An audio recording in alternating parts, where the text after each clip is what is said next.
So we're finishing up this Camaro installation. It actually fits quite well. I'm not overly happy about the exhaust system hanging so low.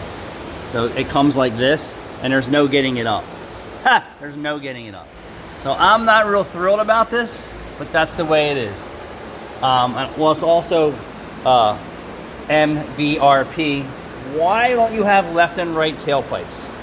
So this one you have to go with an Allen key this way and gain access, which is great, right? Instead of going up this way. But then you have these welded on the right hand side. So then you have to go in this area to try and tighten everything up. Wouldn't it make sense to have left and right tips so that you can have the Allen key on this side to tighten them up? Yeah. So this is where I give these products the thumbs down, because how many guys in their driveway are trying to do this? A lot, probably. I'm sure, probably a lot. And they're probably not aware of how low it sits.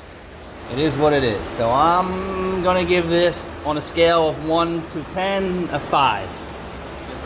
Thanks for watching.